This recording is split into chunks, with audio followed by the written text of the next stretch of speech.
कसूर। अवैध धर्मांतरण का कसूरवार शातिर छांगुर 2047 तक भारत को इस्लामिक राष्ट्र बनाने का ख्वाब देखता था। इसको लेकर इसने पूरी तैयारी कर ली थी। बलरामपुर, मुंबई से लेकर यह दुबई तक धर्मांतरण का जाल फैला चुका था और चुन चुनकर गरीब और लाचार हिंदू परिवारों के तरह तरह के लोभ देकर डराकर उन्हें मुसलमान बनाता था।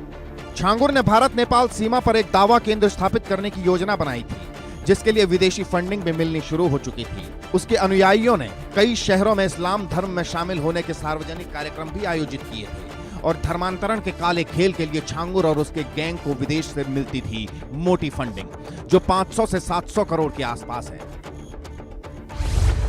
मौलाना माफिया, 1 लाख हिंदू बेटियां निशाना। एटीएस के सूत्रों के अनुसार छांगुर बाबा निसंतान, विधवा, तलाकशुदा और मानसिक रूप से कमजोर महिलाओं को अपना आसान शिकार बनाता था। वो आश्रय, चमत्कार और इलाज के बहाने महिलाओं को अपने प्रभाव में लेता, फिर उनका ब्रेन वॉश कर उन्हें इस्लाम धर्म अपनाने के लिए मजबूर करता। छांगुर के लोगों ने छांगुर को पीर, रूहानी बाबा और मसीहा के तौर पर मशहूर करने की कोशिश की थी। छांगुर की साजिश थी कि वो कम से कम 1 लाख हिंदू लड़कियों को इस्लाम कबूलवाने के लिए तैयार या मजबूर करे। 1500 धर्म परिवर्तन तो वो पहले ही करवा चुका था। 3 महीने बाद हम अपने घर पे भाग के आ गए थे।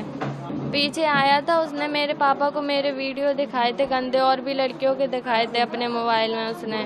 और मेरे पापा ने डिलीट करने के लिए कहा। उसने कहा कि तुम अपनी छोटी बेटी की शादी हमसे करा दो, हम ये वीडियो डिलीट कर देंगे। और उसके बाद मेरे पापा को गुस्सा आ गई। पापा ने लोहे का रॉड उसके सर पे मारा और वो गिर के मर गया।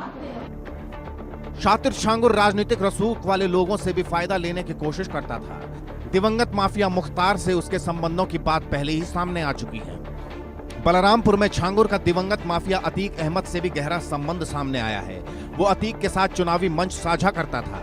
अतीक से नजदीकी के बाद छांगुर की संपत्ति में इजाफा हुआ। उसने नीतू उर्फ नसरीन के साथ धर्मांतरण की फैक्ट्री चलाई और विदेशी फंडिंग से मदरसे बनवाए। छांगुर ने अतीक को नामांकन के लिए घोड़ा दिया था। वो बलरामपुर नगर की ओर से कलेक्ट्रेट जा रहा था। जब वो बीजेपी खेमे के पास पहुंचा तो घोड़ा सड़क पर चलाने के बजाय उसने बीजेपी खेमे की ओर दौड़ा दिया, जिससे कुछ देर तक वहां अफरा तफरी की स्थिति उत्पन्न हो गई। 2014 में श्रावस्ती लोकसभा चुनाव में इसने अतीक अहमद की चुनाव में मदद की थी। छांगुर ने श्रावस्ती और बलरामपुर दोनों जनपद के मुस्लिम बहुल क्षेत्रों में अतीक अहमद को जिताने की गारंटी ले रखी थी। अपने क्षेत्र में प्रचार प्रसार न करके बड़े माफिया अतीक अहमद के साथ जो है चुनाव में पूरी तरह से इंगेज था। कई जगह मंच भी साझा किया और ख़ास तौर से जो है मुस्लिम बाहुल क्षेत्रों में जो है अतीक अहमद के प्रचार प्रसार का पूरा जिम्मा इसने ले रखा था। बलरामपुर में स्थित छांगुर बाबा की आलीशान कोठी को जब प्रशासन ने ध्वस्त किया तो अंदर से मिले सामानों ने सबको चौंका दिया। छांगुर की कोठी में दुबई से मंगाया स्पेनिश तेल, ऊर्जावर्धक दवाएं, विदेशी डिटर्जेंट और इत्र मिले हैं। इसके साथ ही कुछ उर्दू में पैक डेली यूज प्रोडक्ट भी मिले। कोठी की निगरानी के लिए छांगुर ने गुप्त कंट्रोल रूम बना रखा था, जहां से निगरानी होती थी। उसका बेडरूम ही ऑपरेशन रूम था, जहां हर आने जाने वाले की रिकॉर्डिंग होती थी। छांगुर जैसे लोग देश के लिए कलंक हैं। वो न सिर्फ देश में भाईचारा के माहौल को खराब करते हैं, बल्कि सामाजिक समरसता को भी नष्ट करते हैं। में आपने देखा होगा एक जल्लाद को हम लोगों ने वहां पे भी गिरफ्तार किया है। कैसे वहां हिंदू बहन बेटियों के इज्जत के साथ खिलवाड़ करता था, पैसे में सौदेबाजी करता था, लेकिन अब ऐसे तत्वों के साथ सख्ती की जा रही है।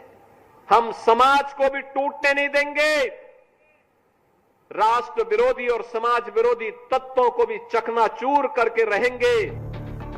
उत्तर प्रदेश में धर्मांतरण के मामलों में गिरफ्त में आए छांगुर बाबा का काला सच अब तेजी से सामने आ रहा है।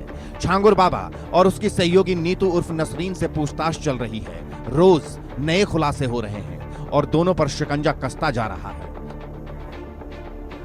Bureau report, India news.